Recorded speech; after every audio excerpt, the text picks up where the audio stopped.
ओम शांति, ओम शांति, ओम शांति, ओम शांति, ओम शांति। बाबा कह रहे मीठे बच्चे, माया बड़ी जबरदस्त है, इससे खबरदार रहना। कभी ये ख्याल ना आए कि हम ब्रह्मा को नहीं मानते। ब्रह्मा बाबा को देखिए, आज बहुत बच्चे निमित्त से भी टूट रहे हैं। बाबा से भी, जिस समय बाबा था तो उस समय बोलते थे हम शिव बाबा से जुड़ते हैं, हमको ब्रह्मा से मतलब नहीं है। तो ये सब नहीं होना चाहिए। तो बाबा कहता है कि माया बड़ी जबरदस्त है, इससे खबरदार रहना, बहुत कड़े कड़े रूप में आ जाएगी। तो ये कभी ख्याल ना आए कि हम ब्रह्मा को नहीं मानते। कभी भी कहीं भी बिना निमित्त का आधार लिए कोई भी नहीं बढ़ सकता, क्योंकि अगर छोड़ते हैं तो फिर अटक जाते। हो सकता है इससे भी बड़ा तूफान इंतजार कर रहा हो, इसलिए लेके तो चलना है। हमारा तो डायरेक्ट कनेक्शन शिव बाबा से, ये भी नहीं बोलना है कि हमारा तो डायरेक्ट शिव बाबा से है। अब ब्रह्मा बाबा भी शरीर छोड़ दिया तो उसके जगह में किसी और को रखा गया है। मतलब कहीं हर जगह अगर समर्पित नहीं रहती, जगह जगह पे समर्पित बहनें नहीं रहती, तो बाबा का ज्ञान कैसे प्रचार होता। तो निमित्त तो बनना है ना कहीं कोई ना कोई निमित्त बन जाता है। तो हमें बाबा को, अभी देखिए कि एक बहन को निमित्त बनाया गया था तो बहुत लोग बोलते थे ना, इसको आप निमित्त बना दे रहे हैं, आप निमित्त बना रहे हैं, ये चीज़ बोला जा रहा था। जबकि मुख भले मेरा रहता था, लेकिन कराने वाला बाबा निमित्त बनाता। आज वो प्रत्यक्षता हो रहा है चारों तरफ कि नहीं, सही व्यक्ति बैठा है सब जगह, जहाँ जहाँ भी बैठाया गया सब जगह सही हुआ। तो बाबा प्रत्यक्ष और खुद ही महसूस हो रहा कि ये सही है। तो इसीलिए ऐसा कभी नहीं बोलना है कि मेरा तो डायरेक्ट कनेक्शन शिव बाबा से नहीं। प्रश्न है, किन बच्चों पर सभी का प्यार स्वतः जाता है? किन बच्चों पर सबका प्यार जाता है? उत्तर है, जो पहले हर बात को स्वयं प्रैक्टिकल में लाते, फिर दूसरों को कहते हम खुद करेंगे, सब चीज़ हर काम हम पहले करेंगे, जितना मेरे से संभव है हम पहले खुद करके दिखाएंगे। गलती करता है बच्चा, गिरता भी है चलने में, दौड़ता है, उसके बाद दौड़ना सीखता है, डायरेक्ट दौड़ने नहीं लग जाता है। लेकिन अगर बोले नहीं मेरा, देखते ना अभी कि बहुत बच्चों को एक जगह, एक बच्चे को खिलाया नहीं जाता था, नहीं मेरा बच्चा नहीं खाता, उसको हमेशा ना पीस कर है ना चम्मच से खिलाती थी। 10 साल का वो बच्चा हो गया, खाने नहीं सीखा। लौकिक बेटा का दोस्त ही था, 10 साल हो गया नहीं खाने सीखा। फिर मेरा बेटा को बुला कर ले जाती थी लौकिक बेटा को, और उसको भी खिलाती थी। ये तो खाने जानता था तो देती थी कि दोनों को खाएगा, देखा है इसकी में। तो अंत में कितना मेहनत करना पड़ा। तो इसीलिए बाबा कहता है ना कि पहले खुद प्रैक्टिकल करो, तुम्हें देखकर दूसरे अपने आप करेंगे। तो उन पर सबका प्यार स्वतः ही जाता नहीं, ये हर, और ये चीज़ रखना है ना कि हम अपना 100% मेहनत दे रहे हैं, 100% हम अपना मेहनत दे रहे हैं, बाबा देख रहा है। उससे ज़्यादा नहीं कुछ सोचना है कि सही, अगर गलत भी हो रहा है बाबा जिम्मेवार है, क्यों, भावना सही है। तो ज्ञान को स्वयं में धारण कर बहुतों की सेवा भी करनी है, तब सबका प्यार मिलेगा। चारों तरफ सबका प्यार क्यों मिलता है? आज लोग बोलते हैं ना कि कोई फ़ोन करे या ना करे, हम सबके पास करते रहते हैं, कोई बात करो या ना करो, मेरा फ़र्ज है कि हमको पालना देना है। बाबा निमित्त बनाए तो सब जगह सबको फ़ोन करते रहते हैं, आपका ठीक है ना, आपका ठीक है ना। तो सभी लोगों को महसूस होता है कि नहीं, फ़ोन तो करती है ना, हमको नहीं आता है, आप फ़ोन करके बोलिए, मेरा फ़र्ज है, हमको करना है, हम बात करेंगे। जब ऑनलाइन बच्चे जुड़ रहे हैं, हमको सबका खबर लेना है। तो इसीलिए बाबा कहता है कि अगर ऐसे दिन निस्वार्थ भावना से अगर सेवा करोगे तो अपने आप सबका प्यार मिलेगा। अगर खुद नहीं करते, सिर्फ दूसरों को कहते हो, तो उन्हें कौन मानेगा। हम दूसरों को बोल रहे ऐसे करो, और हम खुद ठाठ से बैठे रहें तो सही लगेगा? हम खुद मेहनत करके तब सिखाएं सबको कि कैसे हम लोगों को करना है। तो वह तो जैसे पंडित हो गया, केवल बोल रहा और अपने कुछ नहीं कर रहा। हर बात में जहाँ तक अपना स्थिति है कराने का, उतना करे अपने से। ओम शांति। बच्चों से बाप पूछते हैं, आत्माओं से परमात्मा पूछते हैं, यह तो जानते हो कि हम परम पिता परमात्मा के सामने बैठे हैं। बाबा को अपना रथ नहीं है, यह तो निश्चय है ना, निश्चय है। किसी बाबा को अपना रथ है? नहीं है। तो इस भ्रिकुटी के बीच में बाप का भी निवास स्थान है, मतलब बाबा भी ब्रह्मा बाबा के तन में बैठता है। बाप ने खुद कहा है, मैं इनकी भ्रिकुटी के बीच आकर बैठता हूँ, मतलब ये मेरा नहीं है, ये ब्रह्मा की भ्रिकुटी है, लेकिन मैं इसमें आकर बैठता हूँ। इनके शरीर का मैं लोन लेता हूँ, आत्मा भ्रिकुटी के बीच बैठती है, तो बाप भी यहाँ आकर बैठते हैं। तो ब्रह्मा भी और शिव बाबा भी दोनों हैं, दोनों आत्मा हैं। अगर ये ब्रह्मा नहीं होता तो शिव बाबा भी नहीं होता, ब्रह्मा नहीं होता तो शिव बाबा होता। आज पूरा मुरली में ना ब्रह्मा बाबा की महिमा बोला गया है, केवल ब्रह्मा बाबा की महिमा। तो अगर ब्रह्मा ही नहीं होता तो शिव बाबा आता कैसे, किसके तन में? कोई भी तन में आएगा बाबा, उसका नाम रखेगा ब्रह्मा, तो आया ना किसी के तन में, क्योंकि उनका तन नहीं है। तो अगर कोई कहे हम तो शिव बाबा को याद करते हैं, ब्रह्मा को नहीं, परंतु शिव बाबा बोलेगा कैसे, किसके मुख से ज्ञान देगा? एक निमित्त का ही बताया गया कहानी कि एक जगह ना बहनें जो समर्पित हुई, तो वो बोली, तो एक जगह निमित्त बहनें मतलब समर्पित हुई थी, तो बोली ना कि हम ब्रह्मा का फोटो नहीं लगाएंगे, और वो शिव बाबा का ज्योतिर्बिंदु का जो होता है ना वही बड़ा सा लगा ली, और उसके बाद धीरे धीरे धीरे धीरे उसको माया हप करने लगी, और वो और एकदम निकल गई, बाबा के ज्ञान से ही निकल गई। तो इसीलिए बाबा कहता है कि ये नहीं कि हम शिव बाबा को ही मानते हैं, ब्रह्मा को नहीं, परंतु शिव बाबा बोलेगा कैसे? ऊपर में तो सदैव शिव बाबा को याद करते आए हैं, ऊपर में हम तो सदैव शिव बाबा को याद करते हैं। अभी तुम बच्चों को पता है कि हम बाप के पास यहाँ बैठे, ऐसे तो नहीं समझेंगे कि शिव बाबा ऊपर में है। यहाँ जब बैठते हैं तो हम लोग क्या बोलते हैं, बाप दादा दोनों हैं सामने। तो जैसे भक्ति मार्ग में कहते थे शिव बाबा ऊपर में, उनकी महिमा यहाँ पूजी जाती है। तो यह बात तो बहुत समझने की। आखिर देखिए, भक्ति मार्ग में भी जब पूजा करते हैं तो ये समझते हैं ना कि भगवान मेरी बातें सुन रहा है, तब तो हम लोग जा रहे हैं पूजा करने। अगर भगवान ऊपर में है तो फिर कौन सुन रहा है? तो एक भावना होती है ना, तो यहाँ भी वही भावना जागृत करना है। जानते हो बाप ज्ञान का सागर है, नॉलेजफुल है, तो कहाँ से भी नॉलेज सुनाते हैं,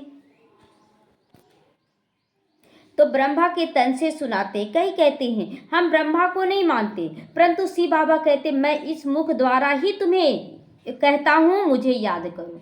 मुख का आधार ही तो लेता है बाबा ना, तो यह समझ की बात है। ब्रह्मा तो खुद कहते शिव बाबा को याद करो।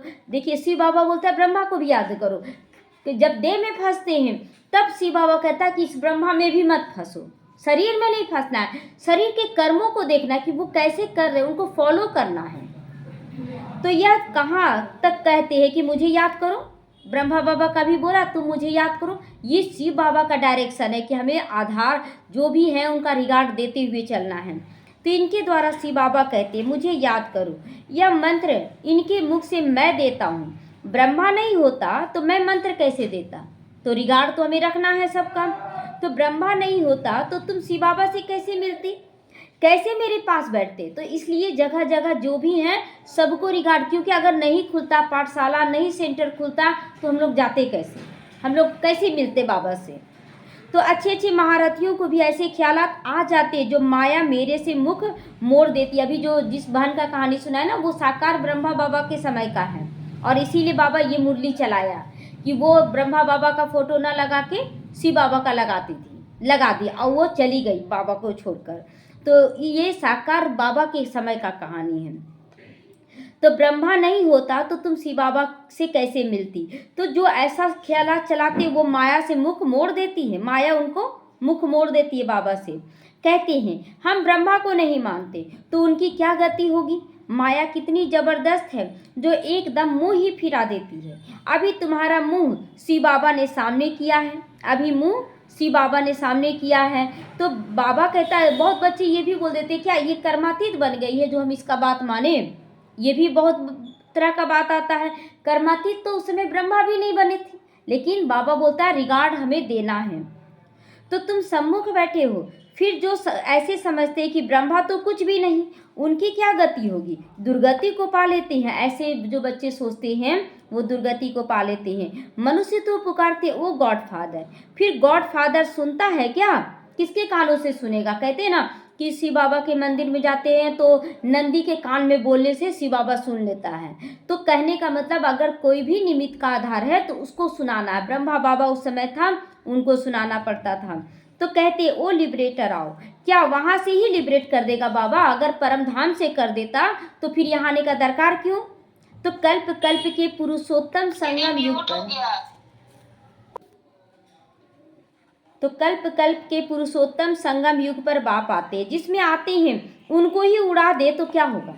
अब जिसके तन में आए बाबा उसको ही हटा दे तो क्या होगा?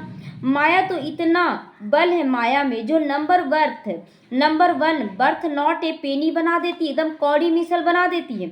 ऐसे ऐसे भी कोई सेंटर्स पर हैं। तब तो बाप कहते हैं खबरदार रहना ऐसे ऐसे।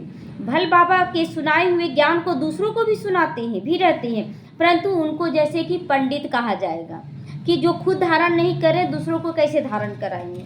जैसे बाबा पंडित की कहानी सुनाते हैं ना कि राम राम करके शिष्य को बोला पार कर जाओ, शिष्य पार कर गया, खुद नहीं पार कर पाया। तो इस समय तुम बाप की याद से विषय सागर को पार कर क्षीर सागर में जाती हूँ। भक्ति मार्ग में ढेर कथाएं बना दी हैं। पंडित औरों को कहता था राम राम कहने से पार हो जाओगे, लेकिन खुद बिल्कुल चट खाते में था, खुद विकारों में जाता रहता था और दूसरों को कहता था निर्विकारी बनो। तो बार बार कहा जाता है कि हमें किसी देहधारी के बस में भी नहीं होना है, हमें बाबा के हर एक श्रीमत पर चलना है। तो हम देहधारियों में क्यों फंसे? अगर देखिए जहाँ जिसका कर्तव्य उसके अनुसार हम उसका रिगार्ड दें। कहा जाता है ना कि जिसका जहाँ पर स्थान उतना ही तक रिगार्ड दे, उससे ज़्यादा नहीं। तो जहाँ लौकिक कार्य वहाँ लौकिक परिवार को रिगार्ड दे, जहाँ अलौकिक है अलौकिक को रिगार्ड दे। तो उनका क्या असर होगा? अगर ये बैलेंस लेकर नहीं चलेंगे तो क्या असर होगा? यहाँ भी कहाँ सुनाने वालों से सुनने वाले तीखे चले जाते हैं। जो बहुतों की सेवा करते हैं वह जरूर सबको प्यारे भी लगते हैं। जो अच्छे से सेवा कर रहे हैं वो सबको प्यारे लगेंगे। पंडित झूठा निकला तो उसे कौन प्यार करेगा? फिर प्यार उन पर चला जाएगा जो प्रैक्टिकल में याद करते हैं। अच्छे महारथियों को भी माया हफ कर लेती है। तो बाबा समझाते हैं अभी तो कर्मातीत अवस्था नहीं बनी है, जब तक लड़ाई की तैयारी ना हो। एक तरफ लड़ाई की तैयारी होगी तो दूसरी तरफ कर्मातीत अवस्था भी होने लगेगी। पूरा कनेक्शन, फिर लड़ाई पूरी हो जाती, पूरा कनेक्शन है फिर लड़ाई पूरी होती है। तो बाबा कहता कि ठीक तो होना ही है, एकदम बाबा आया है तो ठीक करेगा ही, लेकिन ऊपर नीचे होकर फिर ठीक हो जाएगा, ट्रांसफर हो जाओगे। पहले रुद्रमाला बनती है, यह बातें कोई और नहीं जानता। तुम समझते हो इस दुनिया को बदलना है, वह समझते दुनिया के अर्जुन अभी 40,000 वर्ष पड़े। तुम समझते हो कि विनाश तो सामने खड़ा है, तुम माइनॉरिटी हो, वह मेजोरिटी है।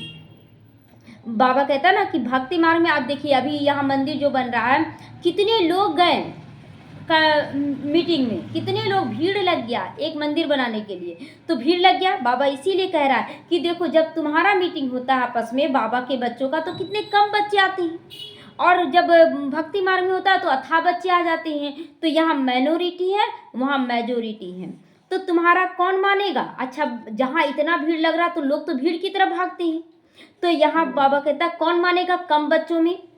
जब तुम्हारी वृद्धि हो जाएगी फिर तुम्हारे योग बल से खींच कर आएंगे, लोग खुद ही खींचे चले आएंगे। जितना तुम्हारे से कट निकले जाएगी बल भरता जाएगा। कट है हमारा कुछ न कुछ देह अभिमान का, वो निकलेगा तो अपने आप बल भर जाएगा। ऐसे नहीं कि बाबा तो जानी जाननहार है, नहीं, सभी की अवस्थाओं को जानते हैं। बाप बच्चों की अवस्था को नहीं जानेंगे, सब कुछ मालूम रहता है बाबा को कि कौन कैसे क्या कर रहा है। अभी तो कर्मातीत अवस्था हो न सके, कड़ी कड़ी भूले होना भी संभव है, महारथियों से भी होती है। इसमें कोई बड़ी बात नहीं है कि अगर भूले हो जाती है हम स्वीकार कर लें कि हाँ हमसे हुआ है गलती, चलो ठीक है। तो बातचीत चाल चलन आदि सभी प्रसिद्ध हो जाता कि कौन कैसे क्या बोल रहा है। अभी तो दैवी चलन चाहिए, एकदम प्यार से कितना हमारा स्थिति होना चाहिए कि हम कैसे बात करें। देवता सर्वगुण संपन्न है, अभी तुमको ऐसा बनना है, परंतु माया किसी को भी नहीं छोड़ती, छुई बुई बना देती है। 5 सीढ़ी है ना, दे अभिमान आने से एकदम ऊपर से नीचे गिर जाते, गिरा और मरा। आजकल अपने को मारने के लिए कैसे कैसे लोग उपाय करते हैं। 20 मंजिल से गिरकर एकदम खत्म हो जाते हैं, फांसी लगा लेते हैं, जहर खा लेते हैं, मरने के लिए क्या करते हैं। तो ऐसे भी ना हो कि हॉस्पिटल में पड़े रहें और दुख भोगे, फिर कोई अपने को आग लगा लेते हैं। किसने बचा लिया तो कितना दुख भोगते, आज जल जाएं तो आत्मा भाग जाए, इसीलिए जीव घात करते हैं। मतलब कोई जल जाता है तो सोचता है कि हम मर ही जाएं तो अच्छा है, बहुत ज़्यादा तबीयत खराब हो गया, हॉस्पिटलाइज हो गया तो बोलता है हम मर ही जाएं तो अच्छा है, और बचा लिया तो कितना कष्ट होगा उसको जला हुआ का।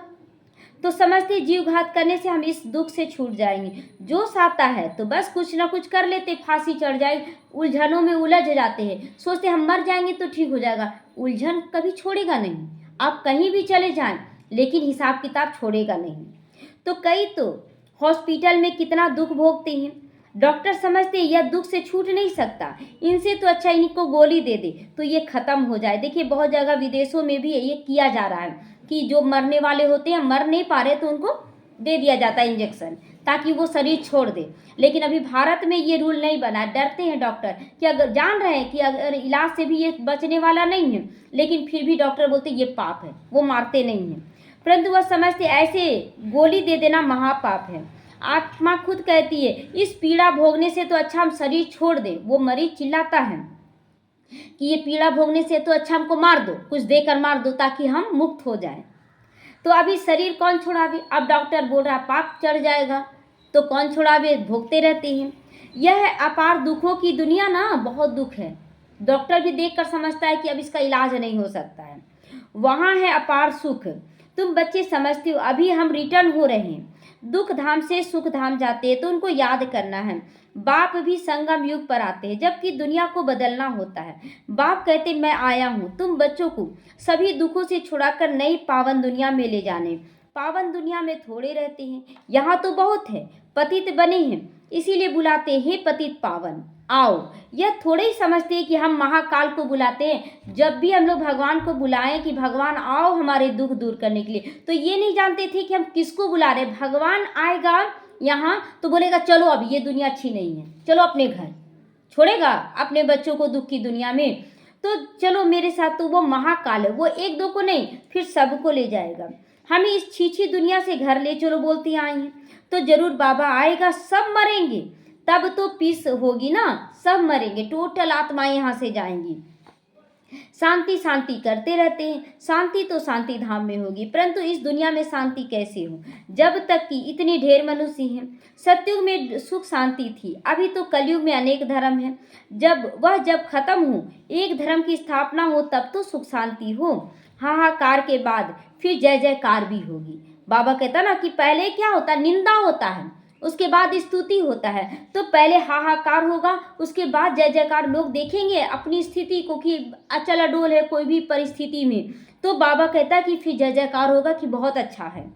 आगे चल देखना मौत का बाजार कितना गर्म होता, क्यों फंसे। रोज बाबा बोल रहा है कि देधारियों में मत फंसो, देधारियों में मत फंसो। और अगर देधारियों का कुछ भी होता है, थोड़ा सा तबीयत भी खराब हो गया तो हम मूंझ जाते हैं, क्या होगा क्या होगा। अरे क्या होगा, डिटैच हो जाए, अगर उसका शरीर छोड़ने का रहेगा तो क्या कर लेंगे हम। तो इसीलिए हर एक आत्मा से डिटैच, अगर कोई फंसता है तो ऐसा कुछ करे वो डिटैच हो जाए, डिटैच हो जाए, फंसने ना दे, ना खुद फंसे ना किसी को फंसाएं। कैसे मरते, बॉम्ब से भी आग लगती है ना, आगे चलकर देखोगे कहेंगे बरोबर विनाश तो जरूर होगा। लोग अपने आप आज कह रहे हैं, बाहर वाले भी, कि विनाश होगा, अब विनाश होगा। तुम बच्चे जानते हुए सृष्टि का चक्र कैसे फिरता है, विनाश तो होना ही। एक धर्म की स्थापना बाप कराते हैं, राजयोग भी सिखलाते हैं, बाकी सभी अनेक धर्म खलास हो जाएंगे। गीता में कुछ दिखाया नहीं है, फिर गीता पढ़ने की क्या रिजल्ट। अब गीता में ये सब नहीं दिखाया कि जो 5 पांडव पहाड़ चढ़ते वक्त गल मरे, उनका क्या हुआ, वो तो फिर गल मरे। तो इसीलिए बाबा कह रहा है कि गीता पढ़ने वालों का क्या रिजल्ट हुआ, वो दिखाया नहीं। दिखा दिए फिर प्रलय हो गया, अच्छा क्या रिजल्ट आया, जब युद्ध किए कौरव पांडव, जीते पांडव, और फिर पहाड़ों पे चढ़कर गल मरे, क्या प्राप्ति हुआ, तो प्राप्ति तो दिखा नहीं सकता है। तो भल जलमय होती है, परंतु सारी दुनिया जलमय नहीं होगी। भारत तो अविनाशी पवित्र खंड है, इसको कोई नाश नहीं कर सकता है। उसमें भी आबू सबसे पवित्र स्थान है, जहाँ बाप आकर सबकी सदगति करते हैं। दिलवाड़ा मंदिर कैसा है, अच्छा यादगार है, कितना अर्थ सहित है, परंतु जिन्होंने बनवाया वो नहीं जानते थे ऐसा हम क्यों बनवा रहे हैं। फिर भी अच्छे समझदार तो थे ना कि इतना अच्छा मंदिर बनवाया, कैसे सीढ़ी चढ़ते हुए सबसे ऊपर में स्वर्ग दिखाते हैं। तो द्वापर में जरूर अच्छे समझदार बच्चे हुए हैं, बहुत सारे समझदार बच्चे हुए हैं। कलयुग में तो अभी सभी तमो प्रधान हो गए। सभी मंदिरों से यह ऊंचा मंदिर है जहां तुम बैठे हो। सभी मंदिरों से ऊंचा कौन सा मंदिर है? बाबा का सेंटर, मधुबन तो है ही सेंटर। बाबा का पाठशाला ऊंचा है, कितना ऊंचा स्थान दे रहा है बाबा। तुम जानते हो हम चैतन्य यहाँ बैठे हैं, वह हमारा जड़ यादगार है, ये चैतन्य यादगार बन रहा है। बाकी कुछ समय यह मंदिर आदि और भी बनते रहेंगे, इसमें देखना नहीं है। फिर भी टूटने का समय आएगा, सब मंदिर आदि टूट फूट जाएंगे, होलसेल मौत होंगी। अब देखिए लोग बोलते हैं ना कि क्या सेंटर नहीं टूटेगा? अच्छा सेंटर टूटेगा, लेकिन ये तो पढ़ाई के लिए बन रहा है ना, कितने बच्चे यहाँ से परफेक्ट बन के निकल जाएंगे। लेकिन जो मंदिर बन रहा है उससे क्या हो रहा है? केवल पूजा कर रहे हैं, घूमने जा रहे हैं, बहुत सुंदर मंदिर, बस यहाँ यहाँ तो सबका संस्कार बदल दिया जा रहा है। तो महाभारी महाभारत लड़ाई गाई हुई है जिसमें सब खलास हो जाते हैं। तो तुम ये समझते हो बाप संगम पर आते हैं, बाप को रथ तो चाहिए ना, तो आत्मा जब शरीर में आती तब चुरपुर होती है। जैसे गर्भ में भी 5-6 महीना में आत्मा प्रवेश करती है शरीर में, तब हिलना डुलना शुरू होते हैं ना, बोलते हैं ना देखो पैर मार रहा है, देखो हाथ चला रहा है, बोलते हैं ना, तो चुरपुर शुरू हो जाती है। आत्मा शरीर से निकलती है तो शरीर जड़ हो जाता है, एकदम कैसा टाइट हो जाता है कि भारी हो जाता है। अगर आत्मा है और उसके बाद आप किसी को गोद उठाइए तो आपको उतना भारी नहीं लगेगा, लेकिन अगर आत्मा निकल गई ना उसके बाद आप उठाइए, जैसे दरवाजा है तो दरवाजा को अगर टंगा हुआ है चौखट में तो कितना हल्का लगता है, लेकिन अगर वही दरवाजा चौखट से हट जाए तो आप उठाइए तो उठा नहीं पाइएगा, इतना भारी हो जाता है। तो अभी तुम घर जाते हो, तुम्हें लक्ष्मी नारायण जैसा बनना, ऐसे गुण भी चाहिए। तुम बच्चे इस खेल को भी जानते हो। अभी एक बहन का बहुत अच्छा अनुभव, क्या बोली कि कल तक है ना उनके युगल हर चीज़ में रोक टोक कर रहे थे। हम उनको बोल रहे थे डेली आपका सुधार चाहिए, युगल का सुधार नहीं चाहिए। उनको बोल रहे कि आप अपना सुधार कीजिए, आप में कमी है। लेकिन उस समय तो कमी दिखता नहीं, जिस समय कोई देखा बोला उस समय तो वो बोलती थी कि पता नहीं है कि नहीं, लेकिन हाँ अटेंशन देती गई और अपना कमी निकाल दी। कल उनके ही युगल बोलते हैं कि अब तुम जितना जाना है जाओ सेंटर, और हम है ना कोई चीज़ में अब नहीं फंसेंगे, सब चीज़ ठीक है। और ये सोच रही है ना कि गुस्सा से बोल रहे हैं, ये सोच रही है गुस्सा से, बोले नहीं नहीं अब हम गुस्सा से नहीं बोल रहे, अब हंस के बोल रहे हैं सब चीज़। तो देखिए बोलती है कभी कभी नाटक जैसा लगता है। तो इस खेल का राज अभी बाप बैठ समझाते बच्चे, ये वाइब्रेशन का आत्मा की स्थिति का खेल चल रहा है। बाप नॉलेजफुल बीज रूप है, बाप ही आकर सारे वृक्ष की नॉलेज देते, इसमें क्या क्या होता है, तुमने इसमें कितना पार्ट बजाया। आधा कल्प दैवी राज, आधा कल्प आसुरी राज है। जो अच्छे अच्छे बच्चे उनकी बुद्धि में सारी नॉलेज रहती है। बाप आप समान टीचर बनाते हैं, टीचर भी लेकिन नंबरवार होते हैं, नंबरवार हैं। कई टीचर होकर फिर बिगड़ पड़ते हैं, कई टीचर भी बनते हैं सबको बता रहे लेकिन खुद ही बिगड़ पड़ते हैं। बहुतों को सिखलाकर खुद खत्म हो जाते हैं। छोटे छोटे बच्चों में भी भिन्न भिन्न संस्कार होते हैं। बाप समझाते यहाँ जो भी ज्ञान मिलता है ठीक रीति नहीं उठाते, चलन नहीं सुधारते, तो बहुतों को दुख देने के निमित्त बन जाती हैं। यह भी शास्त्रों में दिखाया है, असुर छिप कर बैठते हैं ना, तो हमारे अंदर भी कोई ना कोई विकार छुप कर बैठ जाता है, पता नहीं पड़ता है, और वो विकार फिर परिस्थिति में निकलता है। तो बाहर जाकर ट्रेटर बनकर कितना तंग दूसरों को भी करते हैं। यहाँ तो ऐसे होता है, खुद नहीं बन पाए अच्छा तो दूसरों को बोलते हैं नहीं यहाँ गलत होता है। गलत यहाँ नहीं, गलत हमारे अंदर संस्कार होता है। यह तो सभी होता ही रहता है। ऊंचे से ऊंचा बाप जो स्वर्ग की स्थापना करते हैं तो कितने विघन रूप बन पड़ते हैं। यहाँ के बच्चे भी ट्रेटर बनकर विघन रूप बन जाते हैं। बाप समझाते तुम बच्चे सुख शांति के टावर हो, तुम बहुत रॉयल हो, इनसे रॉयल इस समय कोई होता नहीं। बाबा के बच्चों के अलावा कोई रॉयल इतना नहीं होता है। बेहद के बाप के बच्चे हो ना तो कितना मीठा होकर चलना चाहिए, बहुत मीठास से प्यार से सबसे बात करना है कि हमसे बात करके हल्कापन सबको महसूस हो। किसी को दुख नहीं देना है, नहीं तो वो अंत में याद आएगा, तो फिर सजाएं खानी पड़ जाएंगी। तो बाप कहते अभी घर चलना है, सूक्ष्म वतन में बच्चों को ब्रह्मा का साक्षात्कार होता है, इसीलिए तुम भी ऐसे सूक्ष्म वतन वासी बनो। ब्रह्मा को साक्षात्कार होता बोलते थे ना कि संदेशी बोलती थी कि वहाँ पर तो बहुत अच्छा फरिश्ता है, तो ब्रह्मा बाबा भी परफेक्ट बनने की कोशिश किया। हम लोगों को भी उस फरिश्ते को देखकर खुद को परफेक्ट बनाना है। मूवी की प्रैक्टिस करनी, अब ज़्यादा बोलना नहीं है, अब बहुत कम बोलना है, मीठा बोलना है, पुरुषार्थ ऐसे करते रहना है, तुम शांति के टावर बन जाओगे। तुमको सिखलाने वाला बाप है, फिर तुम्हें औरों को भी सिखलाना है। भक्ति मार्ग में टॉकी मार्ग है, अभी तुमको बनना है साइलेंस, तो साइलेंस में आना है। अब साइलेंस में ऐसा भी नहीं आ जाना है कि कोई कुछ बोल रहा है तो चुप, नहीं, हमको तो शांति में रहना है। तो इससे तो डिससर्विस हो जाएगा कि सामने वाला बोल रहा है और आप बोल रहे नहीं हमको कुछ, अच्छा ठीक है, ऐसे कर दे रहे।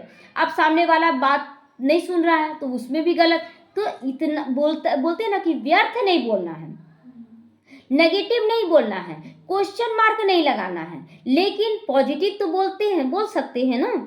अच्छा, मीठे मीठे सीखी लदे बच्चों प्रति माता पिता बाप दादा का याद प्यार और गुड मॉर्निंग। रूहानी बाप की रूहानी बच्चों को नमस्ते। हम रूहानी बच्चों की रूहानी माता पिता बाप दादा को याद प्यार, गुड मॉर्निंग और नमस्ते नमस्ते, शुक्रिया बाबा शुक्रिया। धारणा के लिए आज मुख्य सारे बहुत रॉयल्टी से अब मीठा होकर चलना है सबके साथ। शांति और सुख का टावर बनने के लिए बहुत कम और मीठा बोलना। आज मीठा पर ही आया है बाबा कि मीठा बोलना। कभी कभी हमारे शब्द किसी को आहत कर दे रहे, ये गलत है। हो सकता है आज एक के साथ है, कल दूसरे को भी महसूस हो कि आपका बोल कड़वा है, तो इसीलिए बोल को मीठा करना है। लेकिन क्या होता है कि मेरे चेहरे पे दाग है तो दूसरों को दिखेगा ना, कि हम खुद देख लेंगे कि मेरा चेहरे में दाग है, दूसरे को देखिएगा। अगर दूसरे को दिख रहा है तो तुरंत अटेंशन देना, ये नहीं हम तो ठीक है, ऐसे एक घमंड दिखा देते हैं हम तो ठीक है। तो आज बाबा क्लियर कर रहा है कि बहुत कम बोलना है लेकिन मीठा बोलना है। ऐसा नहीं कि कम बोलकर भी हम भारी हो जाएं, दूसरों को भारी कर दें। तो मीठा बोलना है, मूवी की प्रैक्टिस करनी है, टॉकी में नहीं आना है, स्वयं की दैवी चलन होनी है, छुई मुई नहीं बनना है। लड़ाई के पहले कर्मातीत अवस्था तक तो पहुंचना ही है। निर्विकारी बनकर निर्विकारी बनाने की दूसरों को भी सेवा करनी है। वरदान है, पवित्र प्यार की पालना द्वारा सभी को स्नेह के सूत्र में बांधने वाले मास्टर स्नेह के सागर बनो। जब स्नेह के सागर और स्नेह संपन्न नदियों का मेल होता है तो नदी भी बाप समान मास्टर स्नेह का सागर ही बन जाती है। इसलिए नाम पड़ता ना, गंगा नदी है से, लेकिन क्या बोलते हैं कि सब तीर्थ बार बार, गंगा सागर एक बार, तो नाम क्या पड़ा गंगा के बाद? सागर, है ना। तो इसीलिए विश्व की आत्मा स्नेह के अनुभव में स्वतः समीप आएंगी, चारों तरफ की आत्माएं अपने आप प्यार में खींची चली आएंगी कि बहुत अच्छा हो रहा है। तो पवित्र प्यार व ईश्वरीय प्यार की पालना चुंबक के समान स्वतः ही हर एक को समीप ले आता है।